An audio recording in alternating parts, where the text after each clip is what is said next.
De retour dans ce studio, mesdames, messieurs, à la maison, si vous nous rejoignez seulement à l'instant, vous êtes sur Jambo FM 91 FM. L'émission, c'est le 11 entrant, en simultané également sur CFoot Cameroun. Comme je vous le disais à l'entame de cette émission, le premier sujet à l'ordre du jour du plat de résistance de la production de ce 9 octobre fait référence justement aux qualifications pour le Mondial 2026.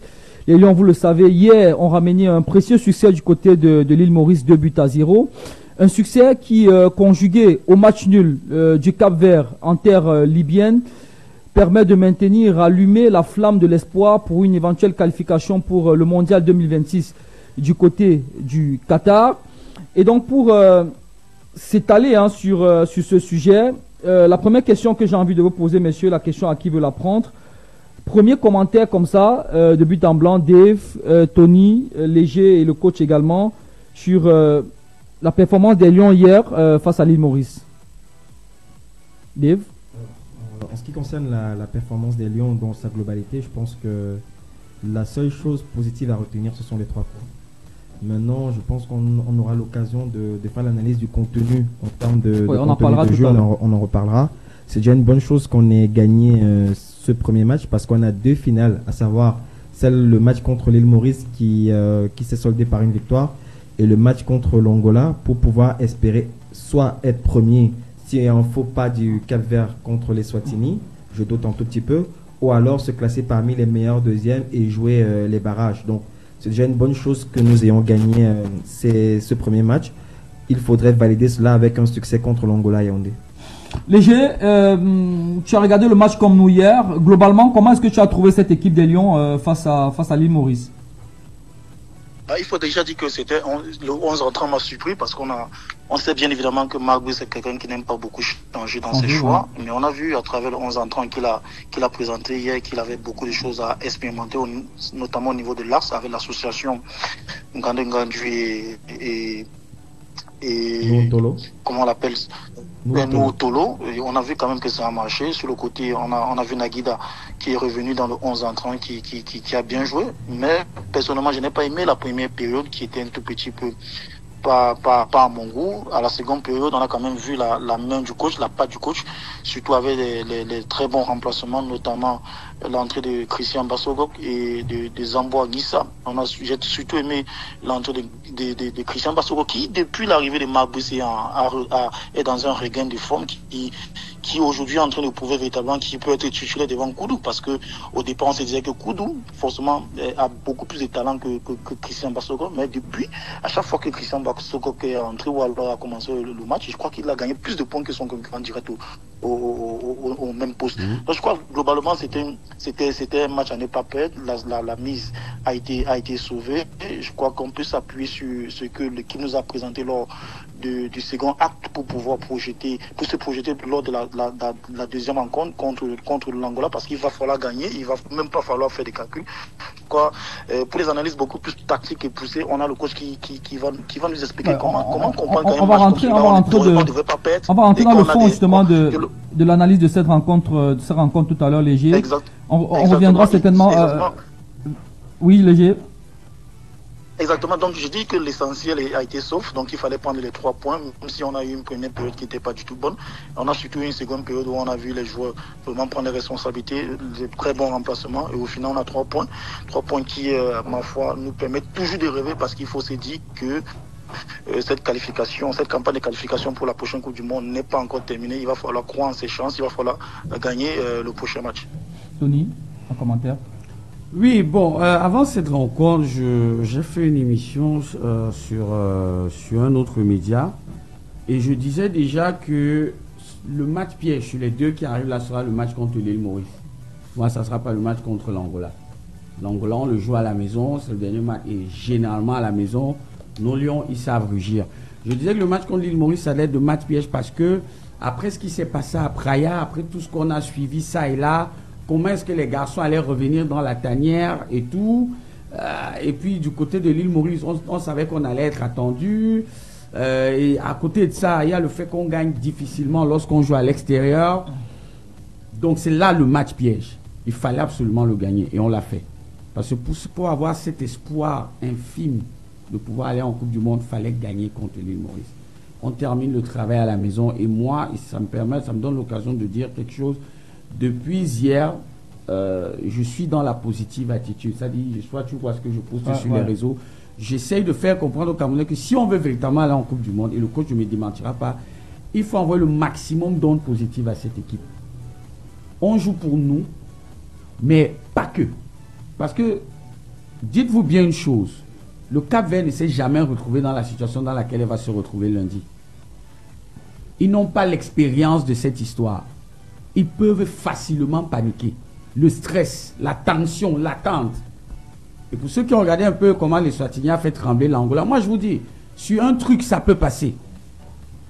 Et je vais répéter ce que le vice-président de la Fédération ivoirienne de football a dit à ses joueurs lorsqu'ils vont jouer le Soudan et que nous on doit jouer l'Égypte ici en 2006. Il dit, si le Cameroun fait un faux pas à Yaoundé et que nous on ne gagne pas ici à Khartoum, on se fout une balle dans la tête. Et c'est la même chose que j'ai envie de dire à ces joueurs. Si le Cap-Vert fait un faux pas, au moins c'est ce que j'aurais voulu dire à ces joueurs avant le match de mercredi, c'est-à-dire si le Cap-Vert fait un faux pas à Benghazi et que nous on ne gagne pas contre l'île Maurice, on se fout une balle dans la tête.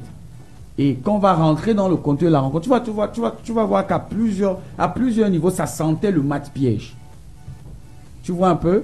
C'est vrai que du côté de Benghazi, le Cap-Vert fait match nul, mais on n'est pas passé loin d'une défaite du Cap-Vert. D'ailleurs, on sait ce qui en est ressorti. J'ai appris qu'il y aura une enquête contre le gardien après, voilà, ce que les gars de l'équipe ont appelé le loupé du siècle, je sais pas, ils ont donné toutes sortes d'adjectifs à ça, mais fallait gagner cette rencontre, fallait prendre les 3 points pour se maintenir encore à flot. Et je te dis, et je suis sûr de moi, on va aller en Coupe du Monde. Alors coach, Gabriel Zabola, la victoire était impérative pour Marc Brice et ses hommes en terre mauricienne. Si on voulait conserver intactes les infimes chances de qualification qui pourraient se présenter à nous en cas de contre-performance du Cap-Vert en Libye, comme ça a été le cas hier. Globalement, le regard du technicien nous intéresse dans cette émission. Comment est-ce que tu as trouvé globalement les Lions indomptables, l'entraîneur et tout le staff, bref, la production collective du Cameroun hier, comment est-ce que tu l'as trouvé? Moi, je voulais d'abord revenir un peu en arrière. Comment est-ce qu'on en est arrivé là? Pourquoi on est arrivé à cette situation? Dans une sous-poule que tu as dit qu'avec la Libye, le Cap-Vert, l'île Maurice, les Swatini, le Cameroun se retrouve aujourd'hui dans des situations, n'est-ce pas, tellement compliquées. Une équipe à qui on a donné 4-1 à l'aller se retrouve devant nous et nous sommes aujourd'hui en train d'épiloguer, c'est-à-dire on est devenus des mathématiciens. Hypothétique. Donc, c'est là où c'est le problème, c'est à ce niveau. Maintenant, s'il faut arriver au match d'hier, ils ont montré, n'est-ce pas, un visage comme pendant tout le parcours qu'ils ont effectué durant ces matchs de qualification. Un match mièvre à la mi-temps, à la première période, où on ne sentait pas en ces gars, n'est-ce pas, une certaine motivation. Je me demandais même, est-ce qu'ils savaient ce qu'ils étaient en train de jouer? Ils jouaient 3 points à tous les prix. Les prix, ça veut dire que c'était un match à 6 points. Mais les gars étaient tranquilles. Les gars n'ont pas bousculé cette équipe. Ils n'ont pas une équipe qui est carrément faible, qui est assise devant sa défense. On n'a même pas utilisé, ne serait-ce que une des 6 clés possibles pour contourner une défense qui joue basse. On ne l'a pas fait. On a passé jouer latéralement, on a passé le temps à renvoyer le ballon derrière. C'est les défenseurs centraux qui ont le plus touché le ballon. Non, moi, je me demande si ces gars sont véritables. Ça veut que c'est le maillot du Cameroun qui porte de temps en temps. Il n'y a pas une motivation. Heureusement que le coach a eu le nœud creux en deuxième période pour, n'est-ce pas, injecter Zambo, Bassogog et Mbemo à Aboubakar. Mais regardez, on a pleuré, on a revendiqué à corps et à cri un gars comme Eta Eyon. Mais il a touché combien de ballons? Alors, c'est parce qu'on ne trouvait pas, on n'avait pas de solution pour toucher les avancants à travers le ballon. On ne marque pas le but au hasard. Il a fallu que Bassoko arrive, commence à faire ses gris-gris, essaye de mettre le ballon dans le dos de la défense. Même là, en première mi-temps, on ne l'a pas fait. On n'arrive pas à passer, on ne cherche pas à reculer un peu pour mettre le ballon dans le dos de la défense. On ne passe pas par les côtés. Les latéraux sont restés c'est-à-dire à passer le ballon là derrière, au lieu de monter et aller faire des centres, faire des doublements, c'est-à-dire que les binômes sur les côtés, essayer de travailler à deux, le jeu à deux, jeu à trois, on n'a pas vu. Provoquer les coups francs, on ne l'a pas fait. Maintenant, quand on a même les quelques corners, on les tire mal. Mais attendez, mais on a de la peine à reconnaître que c'est une équipe, n'est-ce pas, nationale du Cameroun qui joue contre l'île Maurice. Moi, c'est vrai, on est Camerounais. On a envie que cette équipe se qualifie, mais s'il faut se qualifier et aller présenter un visage pareil, moi je pense que c'est mieux qu'on n'y aille pas. Mais le cœur battant, on est là, on dit que ok, il faut mais que ces gars essayent de jouer en sachant que il y a 20-30 millions de Camerounais qui sont derrière en train de les pousser, qui sont en train, d'autres meurent parce qu'ils jouent comme ça. Donc moi ça me chagrine franchement parce que au niveau de l'effectif, on a des gars valables. On a des gars qui peuvent faire l'affaire, mais au niveau de l'état d'esprit, il manque encore beaucoup de choses. L'état d'esprit, ça dit, et c'est comme ça qu'on a perdu, on a fait nul contre les Swatini, et c'est comme ça que nous sommes allés perdre le match au Cap-Vert. Non, c'est pas sérieux. Là-bas, je vous dis, c'est une faute lourde pour ces joueurs. Une faute très lourde. Alors, coach... on croise les doigts. Oui, coach, quand on vous écoute... On croise les doigts, on se dit que... Vous dites? Oui, quand on vous écoute, on vous sent à la limite dépité par... vous pointez du doigt clairement l'attitude des joueurs que vous estimez ne pas être à niveau par rapport à ce qu'on attend, justement, de garçons qui portent le maillot du Cameroun. Et c'est pas sérieux. Est-ce que justement cette attitude timorée... Il n'honore pas ce maillot. Il n'honore pas le maillot du Cameroun. Excusez-moi du terme. Mais ils ne sont pas responsables. Ils ne sont pas du tout, n'est-ce pas? Alors, coach, est-ce que... Oui, coach, pour vous relancer, coach, et avancer un petit peu dans le débat, est-ce que cette attitude timorée des Lions qu'on a observé en première mi-temps ne peut pas être mis sous le compte justement du temps de préparation très court? On sait que l'essentiel de nos joueurs sont des professionnels. Certains joueurs n'ont rejoint le groupe que mardi après-midi et donc moins de 24 heures pratiquement avant de disputer cette rencontre-là. Est-ce que ceci ne peut pas expliquer cela? Je voudrais bien que cela explique, mais sachez une seule chose, quand on est en sélection, ça dit qu'on n'entraîne plus. On n'entraîne plus quand on est en sélection. En sélection, ça dit qu'on appelle les joueurs en fonction de la philosophie que nous voudrions passer. Donc on appelle le joueur la qualité au niveau de la mentalité. Et on sait que ces gars vont arriver, ils ne seront pas frais. Ces gars vont arriver, ils ne vont pas s'entraîner ensemble. Mais on tient compte du fait que c'est des footballeurs professionnels. Ils doivent être sérieux à partir de leur comportement. Donc, quand ils quittent leur club pour arriver en sélection, ils savent à quoi s'en tenir. L'entraîneur n'a pas le temps, c'est-à-dire qu'il est beaucoup plus explicatif. L'entraîneur, les joueurs regardent plus l'adversaire en vidéo, étudient l'adversaire, et maintenant l'entraîneur leur dit voilà comment je voudrais que vous jouez. Donc, c'est un problème d'état d'esprit. Ce n'est pas un problème de... Comment pouvez-vous dire que c'est parce qu'on est arrivé, par exemple, le match contre les Swatini, on est arrivé en retard, qu'on n'a pas pu les gagner? Ça, c'est faux, c'est archi faux. C'est archi faux. Donc, moi, je voudrais que ces gars, qu'ils sachent que le Cameroun a une histoire. Le Cameroun est respecté dans le monde entier par rapport à son football. Il y a des mecs qui ont un niveau, n'est-ce pas, de responsabilité, et c'est à eux aujourd'hui, n'est-ce pas, de porter le flambeau. Et on ne porte pas ce flambeau seulement en portant le maillot, mais en mouillant véritablement ce maillot sur le terrain. Et maintenant, l'entraîneur est là. Moi, j'ai vu hier un entraîneur qui a pris ses responsabilités.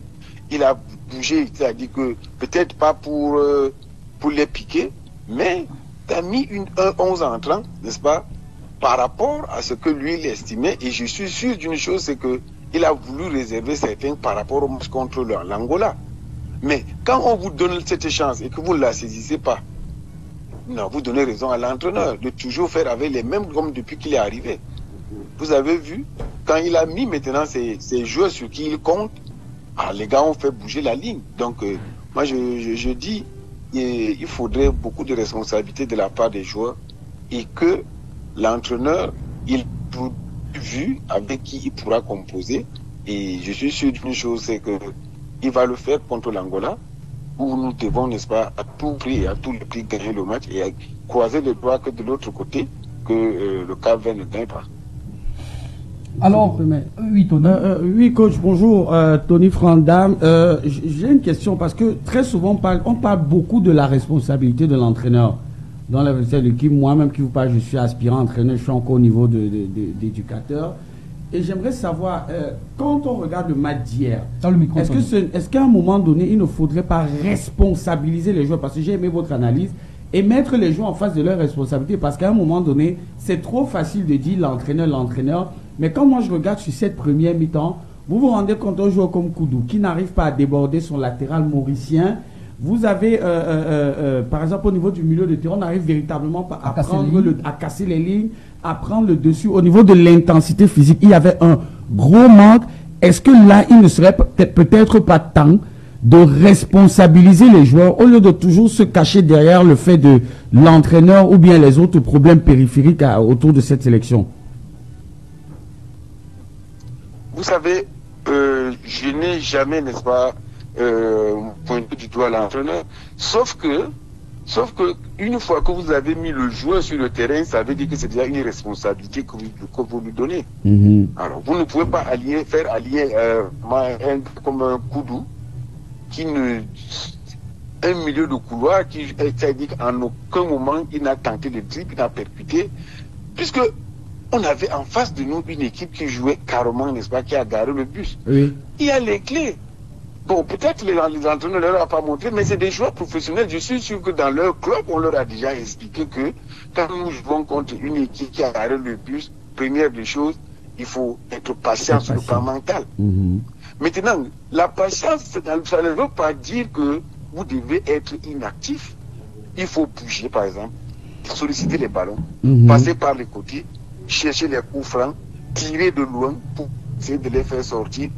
Donc, tenter les dribbles, puisqu'il faut éliminer. Donc, quand vous parlez de casser la ligne, ce n'était pas évident de casser la ligne par les passes. Oui. Casser la ligne, n'est-ce pas, en blanc, parce que quand vous éliminez un joueur, automatiquement, vous créez le déséquilibre. Ils ne l'ont pas fait. C'est pas parce qu'ils ne connaissaient pas. Ils le savent très bien, ils sont des joueurs professionnels. Donc, imaginez un gars comme Ita Young, je pense qu'il a passé une mauvaise soirée. Il ne va pas dire que, bon, ouais, c'est clair. Si j'ai gagné, il va pas dire que j'ai pris ma première sélection. Il était mal à l'aise. Il n'a eu aucun ballon à mettre sous la dent.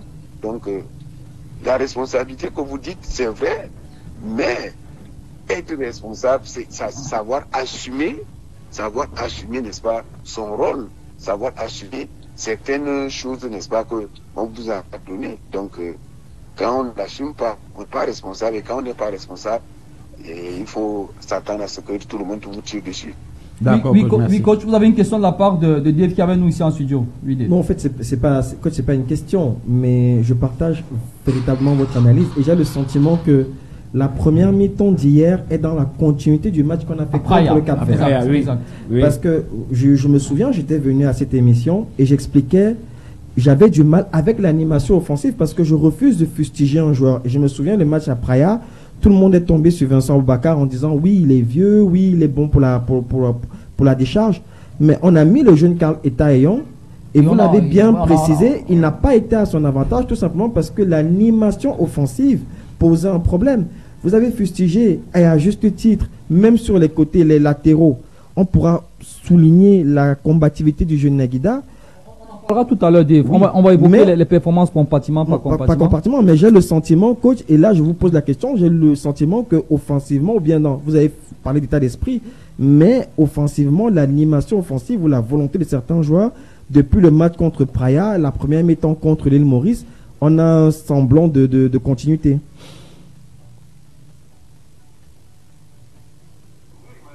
C'est ce constat qu'on a vu. C'est-à-dire que ces gars ont joué à Praia comme si, c'est-à-dire qu'on leur avait dit, bon, on vient gérer le nul, le reste on va suivre, le reste va suivre contre l'île Maurice. Mais dommage, on n'a pas gagné à Praia et on arrive encore avec le même état d'esprit, avec le même comportement, n'est-ce pas, contre la première mi-temps contre l'île Maurice. Vous savez, les avant-centres, on a beau dire que Aboubakar a fait ci, on a beau dire que Etaillon a fait ça, tant que, puisque vous attendez, n'est-ce pas, le ballon de ceux qui sont derrière vous, les soutiens doivent venir à votre niveau avec des ballons, ils doivent vous mettre sur orbite, comme on dit souvent. Mais quand on ne vous met pas sur orbite, vous serez en situation de duel, et généralement quand il y a duel, vous fatiguez. Plus les défenseurs qui les gagnent. Voilà. Donc, on n'a pas travaillé sur les côtés. Les deux binômes, que ce soit à gauche, à droite, n'ont pas travaillé. Les soutiens qui étaient à Vom et Balépa et Choupo. Comment encore qui était le troisième milieu de terrain. Choupo-Moting. Les gens vont réclamer Choupo-Moting. Mais moi, c'est la plus grosse déception depuis qu'il est en sélection. À chaque fois, c'est le joueur qui est comme une noctiluque qui vous montre la lumière, après il s'éteint, il montre la lumière, après il s'éteint. Vous dites que ok, il va le faire, il ne le fait jamais, il ne fait jamais rien avec les Lions. Mais on va le réclamer, on va le revendiquer à corps et à cri que non, tu peux monter. Mais regardez hier, qu'est-ce qu'il a fait? Il est passé à côté. Koudou est passé à côté. Bon, Eta et Young, il est passé à côté, c'est vrai, parce que pour lui encore, on peut le dédouaner qu'il n'a pas eu de ballon. Mais ces ballons devaient venir de qui? De Choupo, de Avon, de Koudou, de Gamaleu et autres. Alors, et même de Moumi Gamaleu. Mais honnêtement, c'était les quatre qui sont là. Baléba était encore peut-être un peu plus en retrait. Mais Gamaleu, Koudou, Choupo-Moting, Avon. Mais toi, attendez, soyons sérieux. C'est comme si c'était, on prenait même, comment on appelle notre équipe qui nous a représenté aux Interpol, allez mieux jouer. Colombe. Vous n'êtes pas un peu dur là, coach? Il faut être dur parce que nous sommes des supporters et quand on est supporter, on est fanatique. Le vert ou jaune, moi je suis né sous les couleurs. Le vert ou jaune, pour moi, ça a une autre valeur. Donc, je pense que le coach est beaucoup plus resté sur la première période. Oui, c'est pour ça qu'il est très dur avec cette équipe-là, parce qu'en réalité, la première période, on n'a rien vu du tout. Je crois qu'aussi, à la décharge du coach de Marc Brice, on a senti quand même qu'il voulait tenter des choses. On a senti quand même qu'il voulait voir des choses. Et il savait qu'il avait des cartouches sur le banc, des touches qui pouvaient rentrer à tout moment et faire la différence. Je crois que le cours du match lui a donné raison. Et je suis tout à fait d'accord avec le coach Gabriel Zabotezé en disant que le Cameroun n'a pas à se retrouver dans cette situation où on cherche la deuxième place, la première. On n'a pas les cartes à main pour terminer premier. Ou alors, on n'a plus notre destin en main. Parce que lorsqu'on a une poule comme celle dont on a là, avec les Wastini, avec l'Angola, la Libye, forcément on doit terminer premier. Ça, il n'y a pas de débat. On devrait être comme le Maroc qui a bouclé avec sa qualification depuis avant les 2 dernières journées. Mais je crois qu'au regard des difficultés qu'on a eues avec une fédération qui ne s'entend pas très bien avec le ministère des Sports, avec l'entraîneur, je crois que c'est quand même des éléments qui ont préparé l'équipe à ne pas avoir des résultats aujourd'hui. Et quand je pousse bien l'analyse, je me dis véritablement, on a comme l'impression que le Cameroun est maudit lorsqu'il s'agit des Coupes du Monde qui se jouent dans les années avec 6. Souvenez-vous que 2006 en 1986, le Cameroun est comme maudit, et il faut conjurer ce sort-là, on est comme maudit lorsqu'il s'agit d'une Coupe du Monde qui est organisée dans une année qui se termine avec 6, avec le chiffre 6. J'explique pourquoi. Souvenez-vous qu'en 82, pour notre première participation, on a eu une participation honorable, on a fait 3 matchs. 3 matchs nuls, 0 défaite, jusqu'en finale. Et la Coupe du Monde suivante en 86, alors qu'on s'attend à ce que le Cameroun se qualifie, on n'était pas au Mexique, on revient en 90. Et le malheur voudrait qu'en 2006 encore, on ne s'est pas qualifié. Avec une incroyable génération. On risque encore, oui, c'est-à-dire que 86 et 2006, on n'était pas qualifié. Peut-être que 2026, on ne sera pas qualifié. C'est ce que je souhaite que l'histoire nous ment, mais connaissant la règle Germaine 203, je suis pas optimiste comme monsieur Ndam qui est sur le plateau, parce qu'en réalité, le Cameroun a tout fait pour ne pas terminer premier, avec les guéguerres, avec la confiscation des maillots, avec l'arrivée de l'équipe tardive, avec l'équipe qui va faire pratiquement 200 km en route, avec les querelles des chiffonniers. Je crois qu'on a tout mis pour ne pas être premier. Aujourd'hui, on a nos yeux pour pleurer. Je suis convaincu que, contrairement à ce que à d'autres qui sont positifs, là, je suis convaincu que le Cap ne va pas faire de cadeau à l'Eswatini. L'Eswatini, c'est pas une équipe. Je crois qu'on a perdu notre qualification le jour où on a fait match nul avec cette équipe-là. On aurait dû gagner cette équipe-là, qu'on en serait aujourd'hui en train de sécuriser notre première place. Je crois qu'en mettant tout sur la balance, la mauvaise entente entre les dirigeants du football, la malédiction des années 6, je crois que tout est fait pour qu'on ne puisse pas se qualifier malheureusement, alors que ce sera la plus grande Coupe du Monde jamais organisée dans l'histoire. Et j'espère que le jamais 203, c'est-à-dire 1986-2006, ne va pas nous arriver qu'au soir de la prochaine de la prochaine journée, qu'on sera en train de célébrer la qualification et conjurer le mauvais sort qui nous suit avec les années 6 lorsqu'il s'agit des phases finales de Coupe du Monde. Alors, je vais rester avec toi. Hein. Je voudrais t'arracher un ou deux mots sur la question qui va suivre. Le coach Gabriel Zabo tout à l'heure s'est longuement étendu sur le facteur psychologique qui, on le sait, et lui d'ailleurs le sait mieux que nous, est un facteur cardinal de la performance en sport. Pour toi qui suis cette équipe des Lions depuis de très longues années, on sait que ce qui a construit un petit peu la notoriété du Cameroun, la légende du Cameroun à travers l'Afrique, c'est cette capacité-là à aller justement dompter une certaine adversité et à s'imposer dans la difficulté. Aujourd'hui, on a l'impression qu'on a une génération de Lions qui, à la moindre, je n'ai pas envie d'utiliser le terme inconscient, mais pour toi, qu'est-ce qui peut justifier cette démobilisation sur le plan psychologique au moment d'affronter les échéances importantes, comme ça a été le cas à Praia ou sur la première période hier face à l'île Maurice? Je vais parler sur le contrôle du coach. Je crois que véritablement, c'est ce qu'on voit sur le terrain, c'est généralement les entraîneurs me disent, c'est 20%, la préparation 80%, c'est en dehors. Et on sait bien que le climat n'est pas racinaire, le climat n'est pas sain entre les dirigeants de football. Les joueurs, ils le savent, ils le lisent. C'est-à-dire qu'on a un entraîneur qui n'a pas son adjoint, qui réclame son adjoint, son assistant à quoi et à qui est obligé d'écrire au commissaire de la FIFA. Les joueurs le savent. Quand l'entraîneur est déstabilisé comme ça n'est le cas, forcément ça peut réjaillir même sur sa composition et ça peut même forcément réjaillir sur la position du jeu. Ce sont des très bons footballeurs qu'on a. Je crois que véritablement tous les pays africains nous envient les joueurs. On ne peut pas dire que du jour au lendemain, Baleba ne peut pas faire une passe. On ne peut pas dire du jour au lendemain, Choupo-Moting qui a quand même évolué dans les plus grands clubs, le Bayern de Munich, le PSG, et qui aujourd'hui fait des merveilles au Red Bulls de New York. Un mauvais joueur. On ne peut non plus dire que Koudou, qui a fait des beaux jours avec Tottenham avant d'aller en Arabie Saoudite. Je crois véritablement qu'il y a cette façon, il y a ce mauvais entourage-là, il y a comme une sorte l'atmosphère qui ne permet pas à ce que les joueurs soient à l'aise, parce que le coach est tout le temps en train de faire la bagarre. On a un entraîneur qui est tout le temps en train de réclamer son adjoint. On a une fédération qui ne facilite rien du tout. Je crois que ces deux choses mises ensemble ne permettent pas à ce qu'on ait un climat apaisé. Et vous ne pouvez pas obtenir des belles prestations, des belles performances lorsque le climat n'est pas apaisé. Ce n'est pas possible. Je crois que nous sommes mis dans cette position-là. Parce que si on avait fait les choses telles qu'elles étaient normalement faites, on n'en serait pas là. Aujourd'hui, on est en train de dire si le Cap-Vert ne gagne pas, mais comment est-ce que le Cap-Vert ne va pas gagner l'Eswatini? Comment est-ce que c'est possible? J'ai envie de voir qu'il y ait un accident de l'histoire et que le Cap-Vert puisse faire match nul. Mais il faudrait dire que véritablement le Cap-Vert a un pied et 4 orteils pour sa première qualification, un pays qui a seulement 600 000 habitants. Mais c'est quand même incroyable. Je crois que si on avait un tout petit peu apaisé le climat, s'il y avait une sorte de symphonie entre la fédération, le ministère des Sports, l'encadrement technique des Lions, je suis convaincu qu'on aurait pu avoir un résultat meilleur que ce qu'on a aujourd'hui. Je crois que c'est décevant. Personne ne pouvait croire aux sorties du tirage au sort des qualifications, des groupes de qualification pour la Coupe du Monde, que le Cameroun en serait là.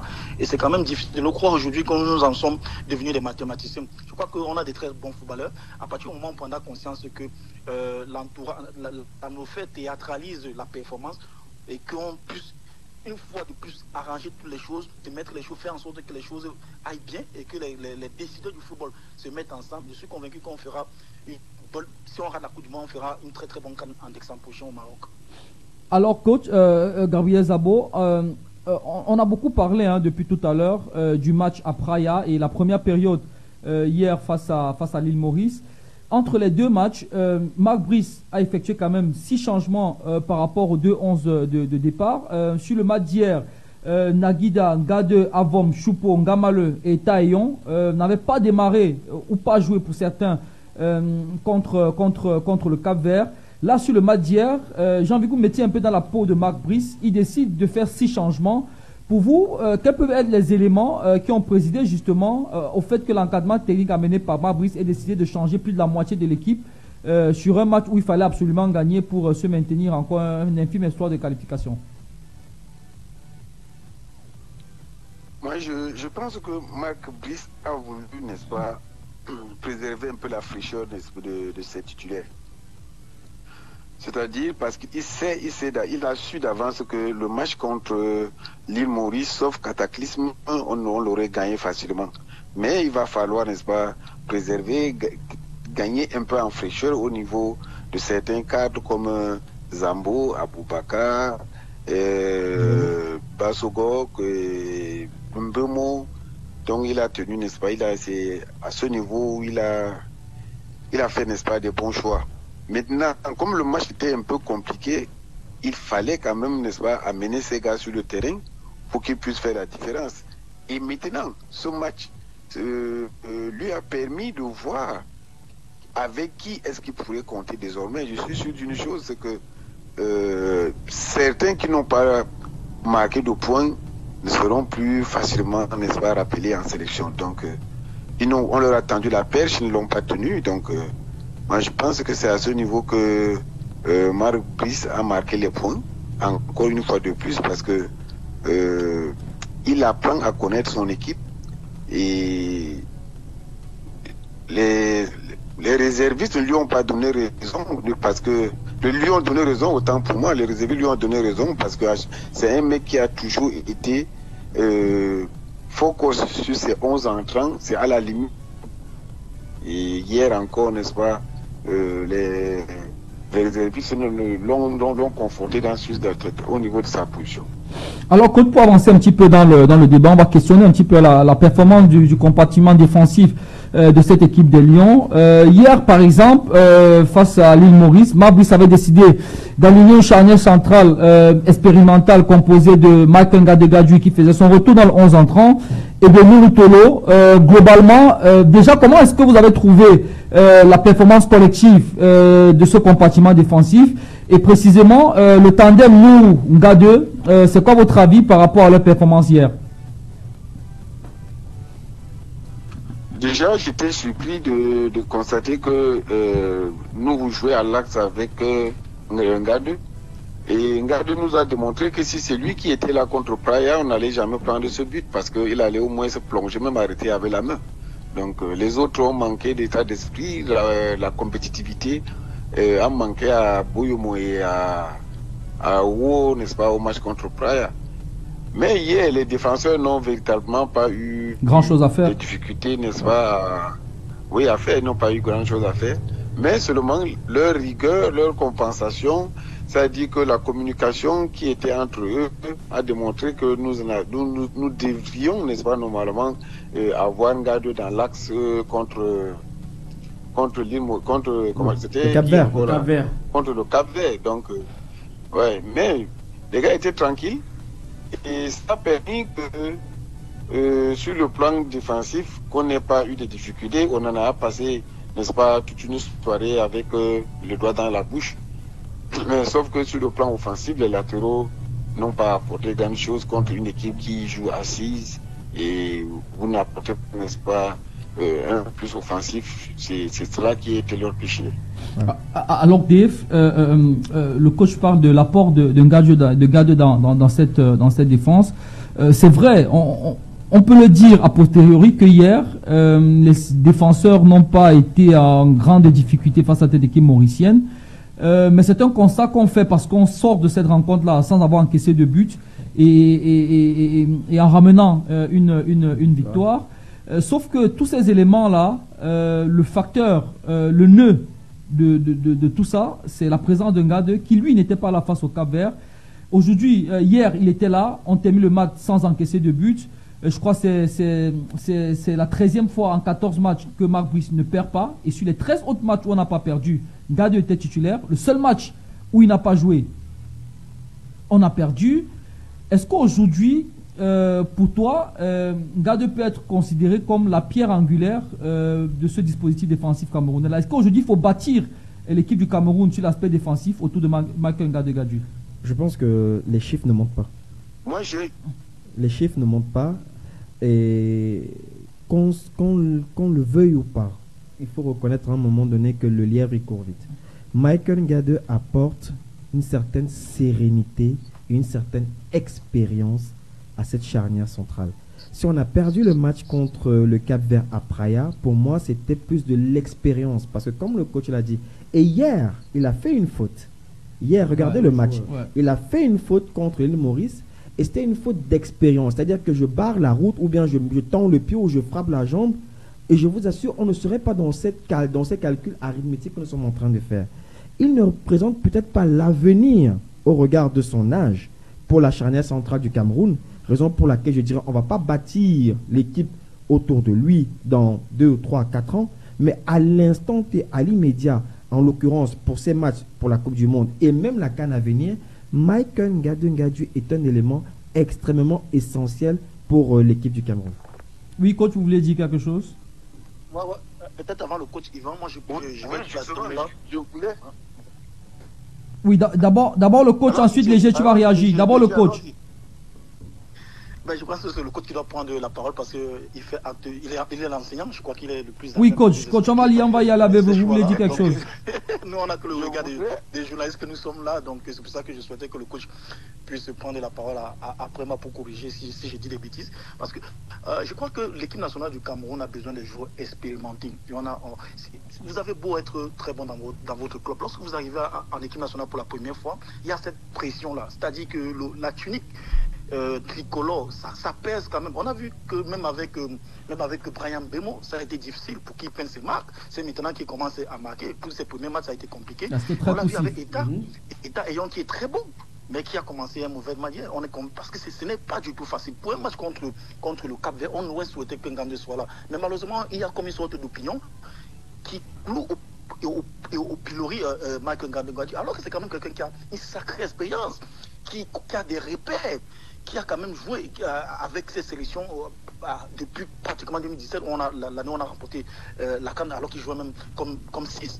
Je crois que pour ce match contre le Cap-Vert, on avait manqué le coach de ne pas l'aligner. Je crois que l'entraîneur sélectionné Marc Brice avait certainement ouvert ses oreilles pour le bruit qui se faisait sur la toile en réclamant Boyomont qui est normalement un très bon joueur, mais pour ce genre de match, vous avez besoin des combattants, vous avez besoin des joueurs qui ont une certaine expérience. Souvenez-vous, monsieur Yvan, parce que j'allais dire Yvan, votre collègue, souvenez-vous Yvan Kamwa, lorsque le Cameroun joue la qualification pour le Mondial 2010, alors que l'opinion pense que Rigobert Song est fini, il est foutu, il n'a plus rien à donner, il est vieux.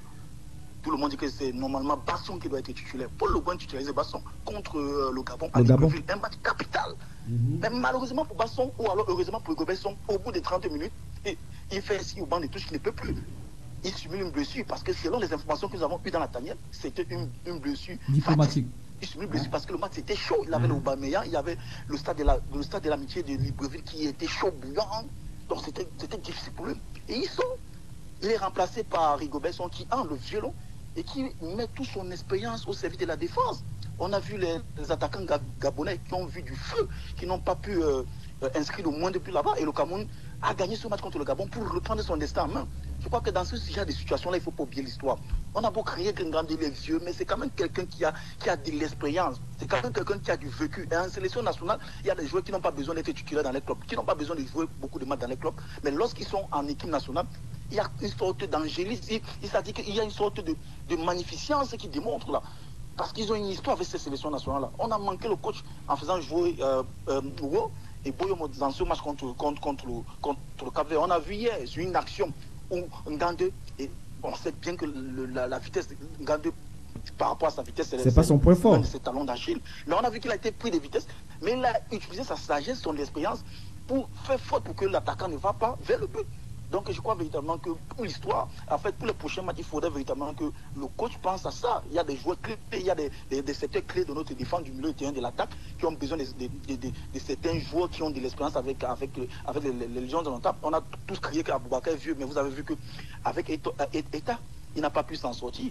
Ça veut dire véritablement que le problème n'est pas Aboubacar. Si les milieux ne fonctionnent pas bien, il ne peut pas être bien servi parce qu'on sait que c'est un attaquant qui a fait notre joie, qui est sur une touche, sur une action. Oui, pour terminer. Dans un ballon bien servi, là, il peut faire mal.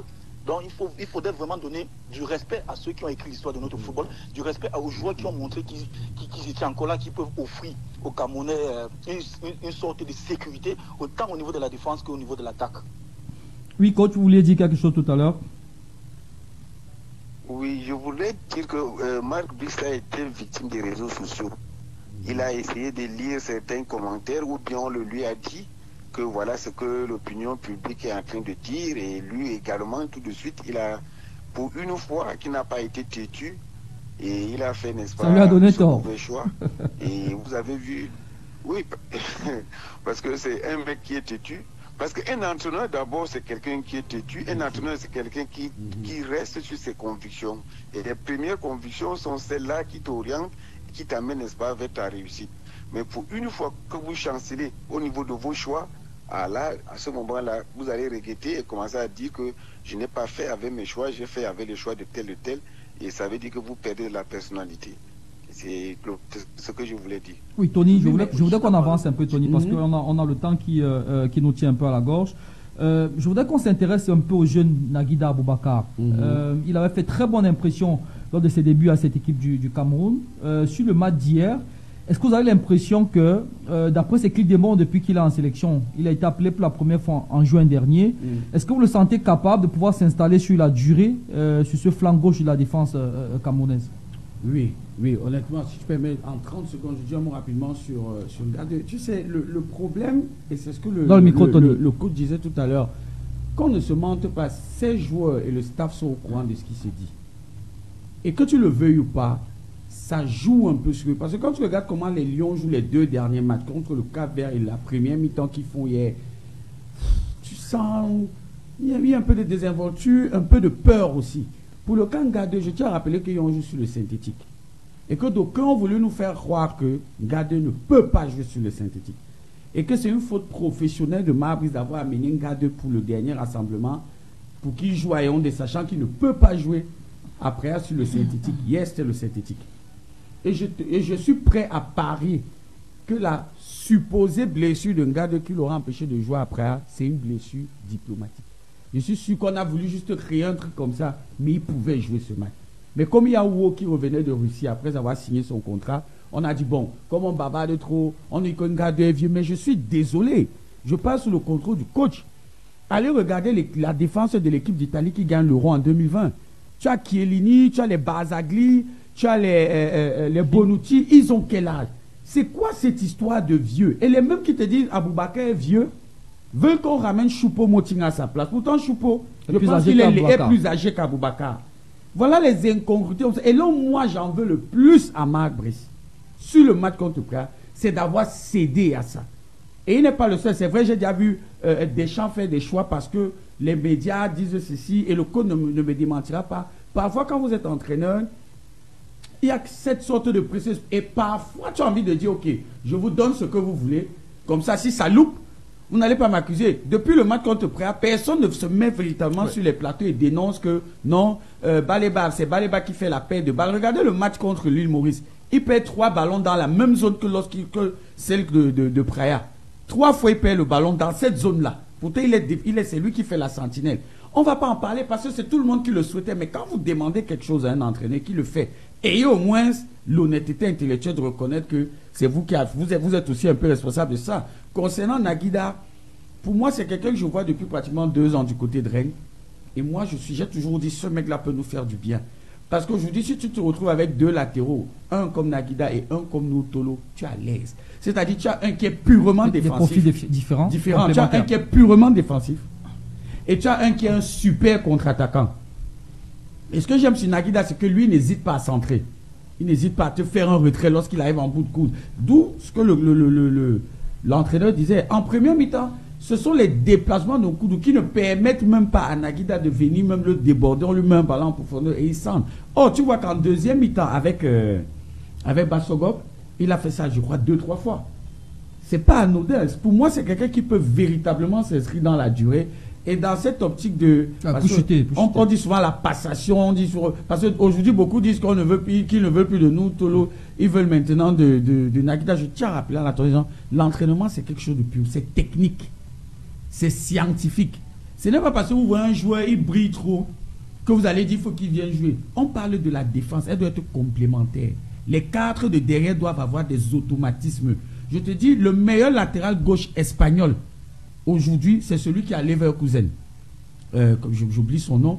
Il est du côté. Mais quand il faut que l'équipe nationale joue, il est au banc parce que Koukouré, là, a une meilleure entente, une meilleure assise avec les deux centraux et le latéral droit de l'autre côté. Donc, c'est pas juste parce qu'on voit un joueur qui brille dans son club qu'on se dit non, forcément, il faut qu'il sorte. Et Mavis a le devoir et l'obligation de trouver justement cet équilibre au sein de sa défense. Merci, Tony. Coach, je vais revenir vers vous.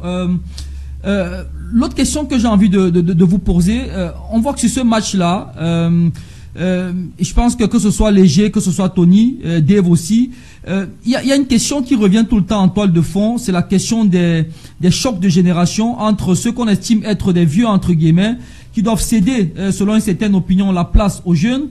Sur le match d'hier, par exemple, Marc Brice a choisi de confier les clés de son milieu à 2 jeunes, Baleba et Avom.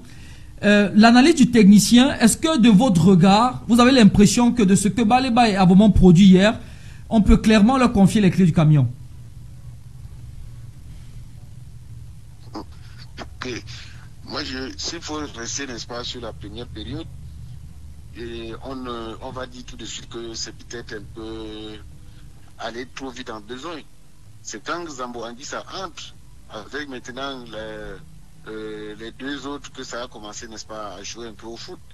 Donc, chacun a sa place. Et il ne faut pas bousculer la hiérarchie aussi rapidement que ça.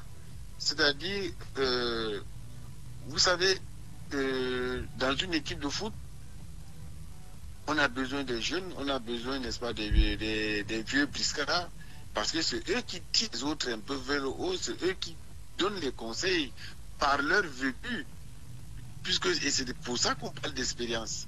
Donc on a besoin des gens qui sont là pour amener les autres vers le haut, pour donner, n'est-ce pas, montrer la voie, n'est-ce pas, à ces jeunes qui arrivent à Balé, c'est des bons joueurs, mais ils ont encore besoin de certains conseils, n'est-ce pas, de Zambo, de certains conseils de... Comment on appelle l'autre qui n'a pas joué, qui joue tellement avec... Martin Ola, ouais. Donc, oui, on l'a. Donc, moi, je dis que tous ces gars ont encore leur place dans cette équipe. Il faudrait que juste le coach ait le nez creux pour pouvoir constituer un bon milieu de terrain, ou bien savoir faire juste un juste dosage entre, n'est-ce pas, la vieille garde et la nouvelle génération qui est en train d'arriver. Dave, sur le cas Choupo-Moting, beaucoup ont réclamé sa venue en sélection son retour en sélection, au regard de ses performances en MLS avec les New York Red Bulls. Est-ce qu'aujourd'hui, sur le match qu'il a produit, par exemple, hier, tu as le sentiment qu'il a véritablement gagné des points aux yeux de Marc Brice? Clairement, non. Clairement, c'est un joueur que j'affectionne tout particulièrement. Mais clairement, sur le match d'hier, il est passé à côté. Est-ce que c'est un problème de positionnement? Parce qu'au New York Red Bulls, il est en numéro 9. Hier, il était censé être celui qui allait être au cœur du jeu en tant que numéro 10 pour pouvoir justement donner les ballons à Eta Ayon. Je pense que si le jeune Eta n'a pas pu se mettre en verve, c'est tout simplement parce qu'au niveau du milieu de terrain, il n'y avait pas grand-chose. Et Choupo-Moting, en tant que numéro 10, malheureusement, n'a pas fait le match qu'il fallait. Léger, un mot sur la performance de Choupo-Moting. Je pense qu'il a été l'une des déceptions de ce match-là. Parce qu'il était très attendu. On a dit, si on a perdu à Praia contre le CAVEP, on a dit peut-être que parce qu'il n'est pas entré, que l'entraîneur aurait dû lui donner sa chance pour qu'il puisse apporter sa fraîcheur et mettre en exergue la forme dont on le reconnaisse en MLS. Hier, il a commencé, mais il est passé à côté. Il est passé à côté de la rencontre. Et je pense comme Dave qui peut-être qu'il n'a pas joué à son poste prédilection parce qu'en réalité, depuis pratiquement 4 ans, il joue comme avant-centre. Vous vous souvenez, avec le PSG, il était neuf. Avec le Bayern Munich, il était neuf. Maintenant, avec le New York Red Bull, il est toujours neuf. Mais hier, il était derrière l'attaquant qui était Eta. Donc je crois peut-être aussi qu'il a perdu ses réflexes de jouer comme un 10. Il est passé à côté, mais ça n'enlève rien à son talent. Je crois évidemment qu'il aura peut-être l'occasion lors du prochain match de pouvoir rectifier le tir, parce que je suis convaincu que le coach, c'est quelqu'un, lorsqu'il vous observe, lorsque vous ne prenez pas vos chances, il vous retire de la liste. Je suis convaincu que c'est le non-match de Boyomo et de Brou, le non-match qui ont fait en sorte qu'il ne soit pas appelé pour ces deux dernières journées-ci. Donc je crois à Choupo-Moting de se ressaisir, parce qu'on l'a présenté comme celui qui devait apporter quelque chose qui nous a manqué à Praia. Malheureusement, la chance lui a été donnée hier, mais il est passé à côté. Je crois que contre l'Angola à domicile, le coach peut peut-être le titulariser encore, alors lui donner quelques minutes à lui de saisir, parce que si on rate cette qualification pour la Coupe du Monde, il faudrait déjà préparer la CAN, parce qu'on sort d'une CAN en Côte d'Ivoire qui a été ratée. On ne peut pas se permettre d'enchaîner notre CAN où le Cameroun passe à côté. Donc cette campagne de qualification pour la Coupe du Monde permet aussi au Côte d'Ivoire d'ajuster et de forcément retenir un groupe qui va, pourquoi pas, aller nous chercher la 6e étoile. Léger, je reste avec toi. Un mot sur la performance de Bassogog qui, de mon avis, a été pour moi l'élément déclencheur du changement d'état d'esprit des Lions dans ce match-là. Ton regard sur la rentrée de Christian Bassogog hier face à l'île Maurice? Je pense que Christian Bassogog est dans une sorte de renaissance depuis que Marc Brice est arrivé. Souvenez-vous, il n'était pas lors de la CAN en Côte d'Ivoire. Marc Brice revient. Quand les reines de la sélection nationale, Marc Brice le convoque. Il est dans la balance avec un Koudou. Normalement, Koudou pas titulaire, mais lorsque Koudou commence, Koudou ne donne pas la pleine mesure de son talent. Et quand Bassogog rentre, c'est soit il apporte de la folie, il apporte de la vitesse, il apporte les passes décisives. Je crois véritablement que l'une des grandes satisfactions de ce match hier, c'est l'entrée de Christian Bassogog. Et je crois qu'on s'est un petit peu déjà habitué sous l'ère Marc Brice. J'ai comme l'impression que c'est quelqu'un qui est béni lorsqu'il a pour entraîner, sélectionner un Belge. Souvenez-vous, on le découvre en 2017. C'est Hugo Broos. Voilà, c'est Hugo Broos. Après, lorsque Hugo Broos part, il s'y perd. Et un nouveau Belge arrive, il renaît de ses centres. Moi, je pense véritablement que il a été l'homme du match hier. Il a apporté de la folie, il a fait des centres. Comme le coach l'a dit, ce que Koudou ne faisait pas. Il a corrigé pratiquement la copie de Koudou, Georges Kevin Koudou. Il a montré véritablement qu'il peut prendre ses places de titulaire aujourd'hui, que personne n'en trouverait à redire là-dessus. Je crois que s'il continue comme ça, il est bien parti pour être dans le 11. Il va plus partir du banc de touche pour entrer. Il va forcément être titulaire.